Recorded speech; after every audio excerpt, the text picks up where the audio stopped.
குளிர்காலங்களில் ஏற்படும் வறட்டு இருமல் அல்லது நீண்ட நேரம் வறட்டு இருமல் இருப்பது ஆகியவற்றை எவ்வாறு சரிசெய்து கொள்ளலாம் என்பதை இந்த பதிவின் மூலம் காணலாம். தற்போது உள்ள சூழலில் குளிர்காலங்களில் ஏற்படக்கூடிய வறட்டு இருமல் அல்லது நீண்ட நாள் வறட்டு இருமல், சளி, தொண்டைப்புண் ஆகியவற்றை குணப்படுத்தும் வீட்டில் உள்ள பொருட்களை வைத்து எவ்வித செலவுமின்றி சரி செய்து கொள்ளும் வழிமுறைகள் என்னவென்று இந்த பதிவின் மூலமாக விரிவாக காணலாம். வறட்டு இருமலை மிக விரைவில் குணப்படுத்தும் மருந்தாக தேன் உள்ளது.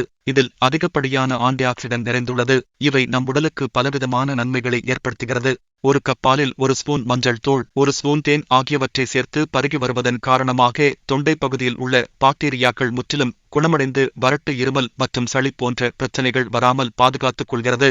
1 டீஸ்பூன் சோம்பு, 1 டீஸ்பூன் பட்டை மற்றும் அரை ஸ்பூன் பொடி ஆகியவற்றை தண்ணீரில் கொதிக்க வைத்து அதன் பிறகு வடிகட்டி அதனை பருகி வருவதன் காரணமாக இருமல் பிரச்சனை குணமடையும். 2 ஸ்பூன் வெங்காயச்சாறு, 1 ஸ்பூன் தேன் ஆகிய இரண்டையும் கலந்து பருகி வருவதன் காரணமாக நீண்ட நாள் இருக்கும் வறட்டு இருமல் முழுமையாக குணமடைய உதவும். 2 ஸ்பூன் தேன், 1 ஸ்பூன் தேங்காய் மற்றும் 1 ஸ்பூன் எலுமிச்சை சாறு ஆகிய மூன்றையும் சிறிதளவு வெப்பப்படுத்தி அதன் பிறகு பருகி வருவதன் காரணமாக வறட்டு இருமல் குணமடையும். வறட்டு இருமலை குணப்படுத்தும் பண்புகள் கற்றாழையில் அதிகப்படியாக நிறைந்துள்ளது. இதில் உள்ள ஆன்டி ஆக்சிடென்ட்கள் வலி நிவாரணியாகவும் பயன்படுகிறது. நுரையீரல் பகுதிகளில் சேதமடைந்த திசுக்களை குணப்படுத்தும் பண்புகளை கொண்டுள்ளது.